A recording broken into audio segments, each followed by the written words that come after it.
সুপ্রিয় শিক্ষার্থীরা, আজকের এই গুরুত্বপূর্ণ ক্লাসে তোমাদের সবাইকে স্বাগতম জানাচ্ছি।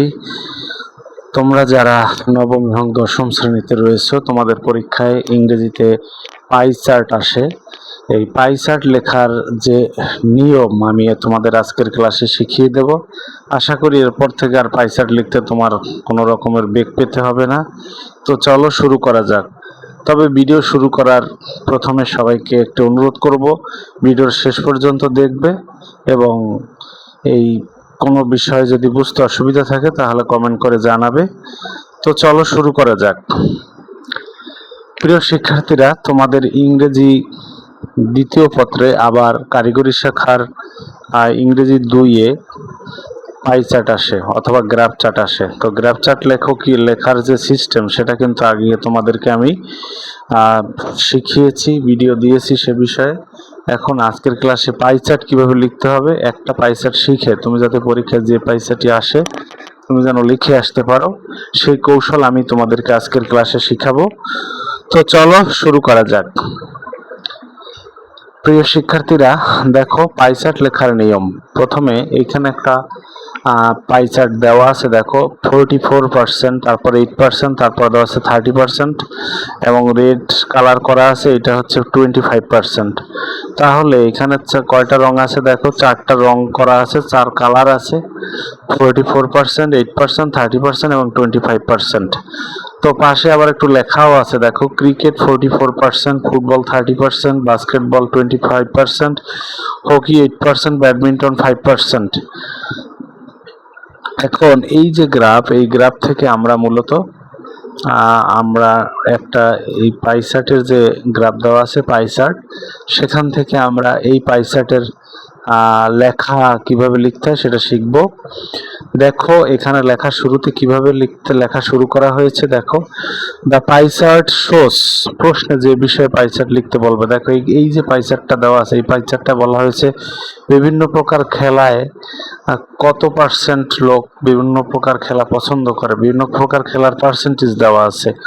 অর্থাৎ ক্রিকেট দেওয়া আছে 44%, ফুটবল দেওয়া আছে 30%, বাস্কেটবল দেওয়া আছে 25%, হকি দেওয়া আছে 8% এবং ব্যাডমিন্টন দেওয়া আছে 5%। হয়তো এই 5%টা এইখানে রেড অংশের মধ্যে হয়তো রেড কালারে ঢেকে গেছে। তো আমরা একটু দেখি কিভাবে ফরম্যাট অনুসরণ করবা। এই ফরম্যাটটা ফলো করবা সবসময়। কি করবা, পাই চার্ট লেখার সময় এই যে একটা ফরম্যাট দিলাম, এই ফরম্যাটটা ফলো করবা।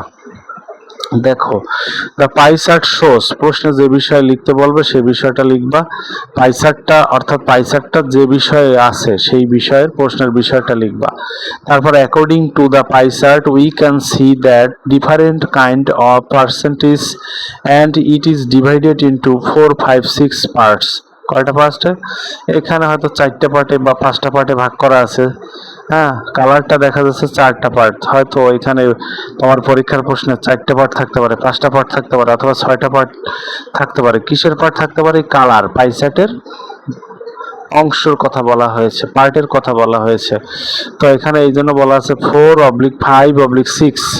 4ও থাকলে পরীক্ষার প্রশ্নে 4টা পার্ট লিখবা, যদি 5টা পার্ট থাকে তাহলে 5টা পার্ট লিখবা, যদি 6টা পার্ট থাকে তাহলে 6টা পার্ট লিখবা।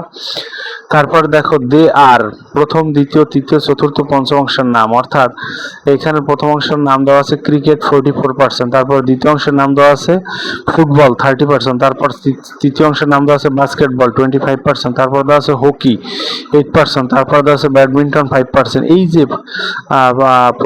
প্রথম অংশ হচ্ছে ক্রিকেট, তারপর দ্বিতীয় অংশ ফুটবল, তৃতীয় অংশ বাস্কেটবল, চতুর্থ অংশ হকি, পঞ্চম অংশ ব্যাডমিন্টন। তাহলে এই যে অংশগুলো, এই অংশগুলোর কথাই বলা হয়েছে যে দে আর প্রথম, দ্বিতীয়, তৃতীয়, চতুর্থ, পঞ্চম অংশের নামগুলো লিখবো। অর্থাৎ ক্রিকেট, তারপরে কি আছে ফুটবল, তারপরে বাস্কেটবল, তারপরে হকি, ব্যাডমিন্টন, এই যে অংশগুলোর নাম লিখতে বলা হয়েছে। এরকম পরীক্ষার প্রশ্নে যে অংশগুলো থাকবে সেই অংশগুলো প্রথমের পরে দ্বিতীয় অংশ লিখবা, দ্বিতীয় অংশের পরে তৃতীয় অংশ লিখবো, তৃতীয় অংশের পরে চতুর্থ, চতুর্থর পরে পঞ্চম অংশ লিখবা। এরপরে দেখো the chart indicates that the highest কি আছে দেখো, highest percentage. The chart indicates, চার্টে ইন্ডিকেট করা আছে that the highest percentage is, সর্বোচ্চ অংশের নাম লাগবে। এই পাই চার্ট অনুসারে সর্বোচ্চ অংশ দেখো ক্রিকেট 44%। এই জন্য এখানে যদি তোমার প্রশ্নে যেটা সর্বোচ্চ অংশ থাকবে সেটা লিখবা। তাই এইখানে যেটা দেওয়া আছে সেখানে সর্বোচ্চ অংশের নাম হচ্ছে ক্রিকেট, এটা লাগবা। হুইচ ইজ কত পার্সেন্ট, এখানে ক্রিকেটের সর্বোচ্চ পার্সেন্ট আছে কত পার্সেন্ট, 40%। তাই এখানে 44% আছে। তাহলে এখানে তুমি কি করবা, এই যে সর্বোচ্চ অংশ আছে ক্রিকেট এবং 44% আছে, এইটা এই অনুযায়ী লিখবা। যদি পরীক্ষার প্রশ্নে অন্য কোনো পার্সেন্টেজ সর্বোচ্চ থাকে সেইটা লিখবা, সেই অংশটার নাম লিখবা এবং তার ওই কতটুকু পার্সেন্টেজে আছে সেইটুকু লিখবা। আশা করি বুঝতে পেরেছো। And the lowest percentage is, এবং এইখানে সবথেকে দেখো এই যে এইখানে যেটা দেওয়া আছে এখানে সব থেকে লোয়েস্ট পার্সেন্টেজ হচ্ছে ব্যাডমিন্টন, কত পার্সেন্ট, 5%। এবং তোমার পরীক্ষার প্রশ্নে যেটা সবচেয়ে সর্বনিম্ন পার্সেন্টেজ থাকবে সেইটার নাম লিখবা এবং সেই সর্বনিম্ন পার্সেন্টেজটা লিখবা। অর্থাৎ এখানে হাইয়েস্ট এবং লোয়েস্ট এই দুইটা পার্টের কথা বলা হয়েছে। যদি হাইয়েস্ট বেশি যেটা থাকবে সেই অংশের নাম লিখবা এবং হুইচ ইজ কত পার্সেন্ট আছে হাইয়েস্ট সেইটা লিখবা, এবং and the lowest percentage is, এবং যেটা সবচেয়ে কম আছে সর্বনিম্ন অংশের নাম সেটা লিখবা, হুইচ ইজ, এবং কত পার্সেন্ট সর্বনিম্ন আছে সেটা লিখবা। এখানে দেখো সর্বনিম্ন আছে 5%, এখানে সর্বনিম্ন ব্যাডমিন্টন আছে 5%। আশা করি বুঝতে পেরেছো। এরপরে লিখবা moreover the pie chart also shows, এছাড়া কি বলা হয়েছে, এছাড়াও মোর ওভার দেওয়া আছে, একটু লক্ষ্য করো। Moreover the pie chart also shows other information, এবং এই পাই চার্টে কি দেখানো হয়েছে, অন্যান্য ইনফরমেশনও দেওয়া আছে। তো এই যে অন্য ইনফরমেশন কি দেওয়া আছে আমরা একটু লক্ষ্য করি।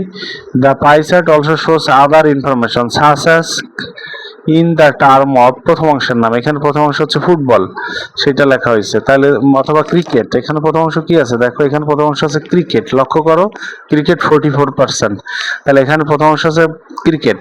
তাহলে তুমি এখানে এগুলো লিখতে পারো যে such as in the term of, প্রথম অংশের নাম লিখবা, ইট ওয়াজ কত পার্সেন্ট, 44%, এখানে প্রশ্ন আছে 44%। তোমার পরীক্ষার প্রশ্ন যত পার্সেন্টেজ থাকবে সেইটুকু লিখবা।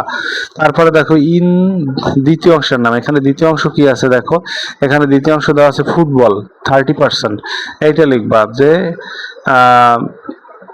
ইন ফুটবল ইট ওয়াজ কত পার্সেন্ট, 30%, এখানে ফুটবলের অংশ দেওয়া আছে কত পার্সেন্ট, 30%।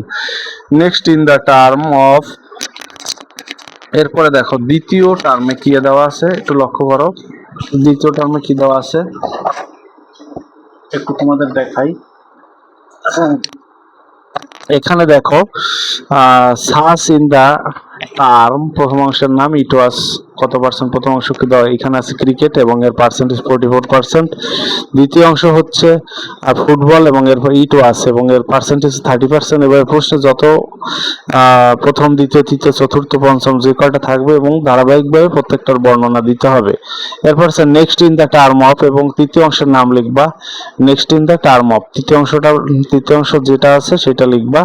দ্য টার্ম অফ, তৃতীয় অংশের নাম, হুইচ ইজ কত, হুইচ ইজ তৃতীয় অংশের টার্ম, তৃতীয় অংশের নাম কি দেওয়া আছে, তৃতীয় অংশের নাম দেওয়া আছে দেখো বাস্কেটবল, কত পার্সেন্ট, 25%। এরপরে দেখো then in the fourth, then in the term of, এইভাবে একইভাবে লিখবা then in the term, then in এর পরে কিন্তু দেখো লেখা দেখা যাচ্ছে না, হয়তো যে কোনো ভাবে একটু কেটে গেছে পৃষ্ঠাটা, এটা তাহলে দেন ইন দ্য টার্ম অফ, চতুর্থ অংশের নাম লিখবা হুইচ ইজ, এবং চতুর্থ অংশের মান আছে কত দেখো, চতুর্থ অংশের মান আছে 8%, তার চতুর্থ অংশের নাম কি, হকি, চতুর্থ অংশটার নাম আছে হকি, এখানে লিখবা then in the term of, চতুর্থ অংশের নাম হচ্ছে হকি, হুইচ ইজ কত পার্সেন্ট আছে, এখানে হকি আছে 8%, এবং and in the last term of, অথবা and in the term of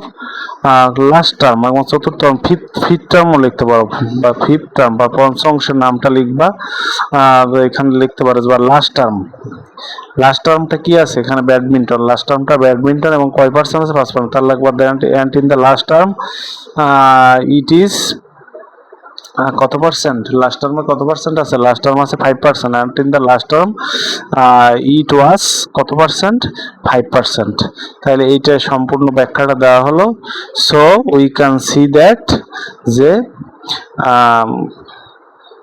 cricket is highest percentage and badminton is the lowest percentage। এইভাবে লিখলে কিন্তু তোমার তুমি পাই চার্ট লেখা তোমার কমপ্লিট হয়ে যাবে এবং এই পাই চার্টে তুমি কিন্তু পুরো মার্কস পেয়ে যাবা। তো পাই চার্ট লেখার যে সিস্টেমটা ফরম্যাটটা বললাম সবাই আশা করি বুঝতে পেরেছো। এই ফরম্যাট অনুসরণ করবা। দেখো আমি আবার একটু তোমাদের যাতে স্ক্রিনশট নিতে সুবিধা হয় সেইভাবে দিয়ে রাখছি।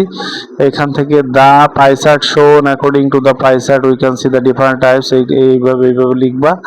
এই যে আমি দিতেছি, এটা তোমরা প্রয়োজনে একটু স্ক্রিনশট দিয়ে একটু লিখে টেখে নিবা।